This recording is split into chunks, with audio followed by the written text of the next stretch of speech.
Não use terno e gravata. Isso é bobagem. Se tu não se importa em passar uma boa impressão pro teu cliente, agregar credibilidade e autoridade, use roupas de academia. O importante é tu estar confortável. O cliente já chegou? Pode passar.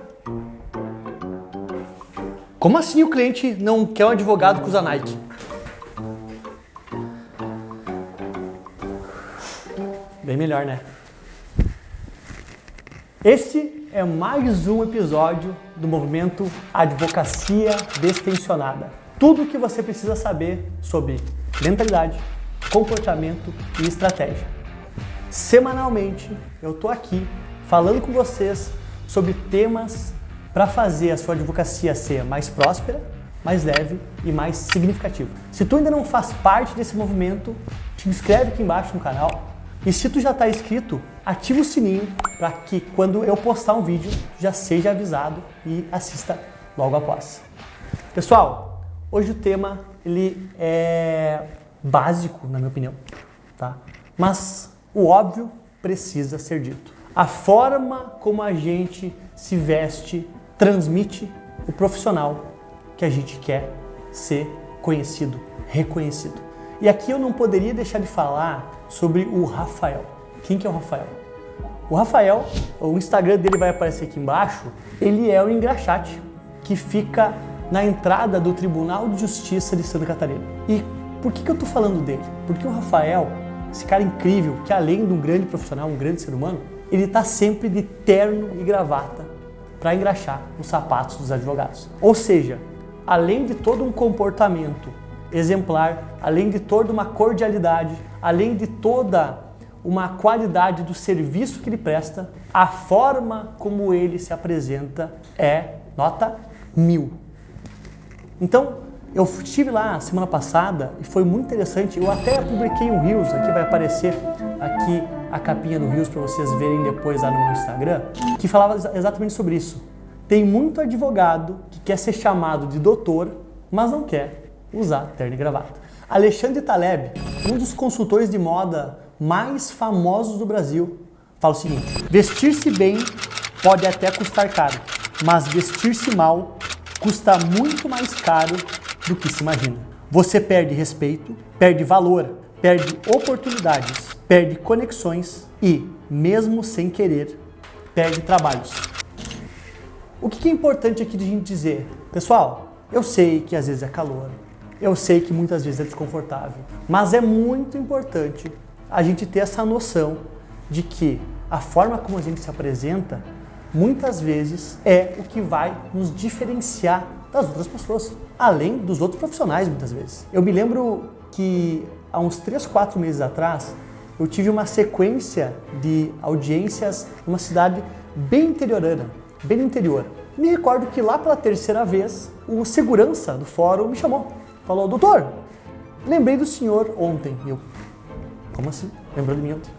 Ele, sim, a gente estava falando, eu e um amigo meu, sobre se vestir bem, enfim, e eu me lembrei do senhor, e comentei do senhor, porque o senhor vem sempre de terno nas audiências, terno e gravata. Olha só, um detalhe muito simples fez com que eu fosse lembrado dos demais advogados que, quiçá de terno e gravata, vão nas audiências. Então perceba, a forma como a gente se veste, ela é nosso cartão de visita.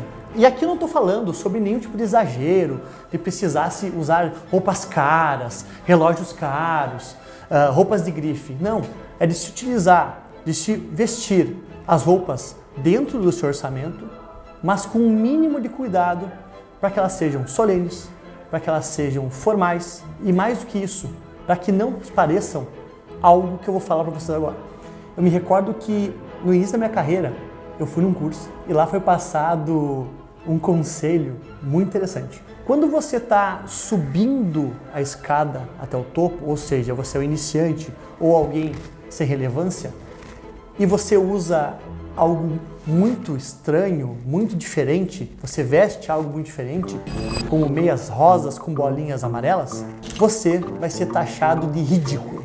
Mas quando você já está lá no topo, você já é uma referência, você já é alguém reconhecido, se você utilizar essas mesmas meias rosas com bolinhas amarelas, você vai ser taxado de excêntrico. O grande problema é que, enquanto ser taxado de excêntrico não vai mudar nada na tua carreira, ser taxado de ridículo muitas vezes vai atrapalhar ou até mesmo impedir a tua subida até os degraus mais altos da tua profissão, da tua carreira. Então, principalmente, e eu me coloco nessa situação, principalmente quem está querendo se tornar alguém respeitado, alguém com credibilidade, alguém com autoridade, a gente precisa sim seguir algumas regras mínimas de etiqueta, de vestimenta, para que, não que a gente vá ter pontos a mais, mas muitas vezes não cumprir essas regrinhas, elas te descontam ponto. E aqui eu me lembro das provas que muitas vezes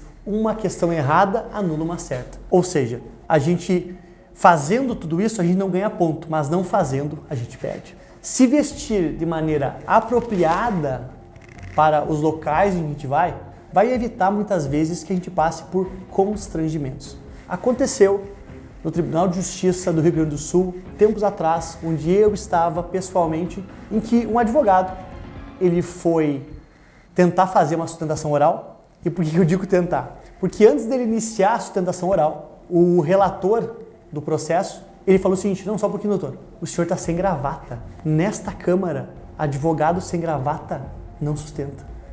Então, primeiro, o senhor arranja uma gravata e daí o senhor pode sustentar. Pensa só esse episódio, um advogado no meio do tribunal pedindo uma gravata emprestada para outros advogados. Não precisa passar por isso, né? Essa questão de uso de gravata, de uso de roupas solenes, da mesma forma, STJ, STF, até mesmo, isso é bem interessante, em sessões virtuais do STJ, esses tempos saiu uma notícia no próprio STJ de que a beca era dispensada, ou seja, não precisa estar com uma toga para fazer uma sustentação virtual, mas que terno e gravata são obrigatórios. Ou seja, é claro, fica lógico que em qualquer lugar que o advogado vai participar de uma audiência, uma sustentação oral, de qualquer ato solene, terno e gravata, ou para mulheres uma roupa condizente, formal, é algo indispensável. Mas mais do que isso, a forma como você se veste muitas vezes vai auxiliar ou prejudicar a sua cobrança de honorários. É exatamente isso. Tu já imaginou tu fechar um contrato de 100 mil reais vestindo uma camiseta do meu amado Grêmio Futebol Porto Alegrense? Por mais que seja uma roupa de gala, Dado, eu sei que tu tá pensando nisso. É uma roupa de gala? É, mas para jogos. A forma como a gente se veste muitas vezes vai influenciar sim no valor dos honorários que a gente vai cobrar. Porque o cliente, ele vai ter essa percepção sobre valor, sobre autoridade, sobre credibilidade pela forma como você está vestido. E finalmente, isso é muito importante. Se eu estou falando aqui que, olha, a gente precisa estar mais formal, um pouco mais arrumado em alguns ambientes, no atendimento ao cliente, na participação de atos solenes, na própria ida ao fórum, me parece, né? Os exageros também podem ser evitados. E aqui eu vou contar uma história minha. Logo que eu comecei a advogar, eu fazia muitos flagrantes, muitos. Minha cidade aqui tinha muitos flagrantes, quase toda noite tinha flagrante, e eu estava sempre nessas listas, enfim, para fazer esses flagrantes. E eu tinha uma namorada, que muitas vezes eu posava na casa dela, e nos finais de semana, eu me recordo que, só fazendo um link aqui, finais de semana muitas vezes tem mais flagrantes do que durante a semana. Nos finais de semana, eu me lembro que, quando eu ia posar na casa dela, eu levava terno, gravata, camisa, tudo. 2 da manhã, me chamavam pro flagrante, e eu aparecia lá, então, de terno, gravata, todo engomadinho. Isso advogava a meu favor? É lógico que não. Parecia muito mais que eu era um coroinha, ou qualquer outra coisa do tipo, um estagiário do advogado, mas de forma alguma isso passava uma grande credibilidade. Por quê? Porque eu estava muito arrumado para aquela situação. A mesma coisa, aqui eu falo sobre exageros, é a gente ir de abotoadura da Swarovski numa audiência do JEC. Não é necessário. Então, se o pouco deve ser evitado, o muito, o excesso, também deve ser evitado. E aqui eu dou exemplo de quando tu vai atender um cliente, por exemplo, num feriado ou fora do escritório. É lógico que tu pode ir só com uma camisa com jeans e um sapatênis, mas também não é necessário que tu vá com uma camisa de futebol e Crocs. Então é sobre isso. A gente entender essa medida certa de se estar um mínimo alinhado a cada ato. E a frase final que fica sobre esse episódio de hoje é: na advocacia, vestir-se bem não é vaidade, é estratégia. A forma como você se veste grita antes que você fale uma só palavra. Espero que tenham gostado de mais esse episódio. Se gostou, curta aqui o joinha, compartilha com aquele teu colega que vai com camisa de time na audiência. E se tu quiser um resumo sobre esse episódio, vai lá no meu Instagram, Gustavo da Luz ADV, me segue e me manda uma mensagem no DM com a palavra, não pensei na palavra agora, terno e gravata, tudo junto, que eu vou te mandar um resumo sobre esse episódio de hoje. Finalmente, se você é uma das tantas pessoas que olham nossos episódios e fica pensando, nossa, que conteúdo interessante, eu gostaria de ter mais conteúdo sobre isso, eu gostaria de daqui a pouco ter uma mentoria pessoal com o Gustavo. Nos chama aqui no nosso WhatsApp, que a minha equipe vai ter o prazer de agendar contigo uma reunião para a gente te ajudar. Até mais!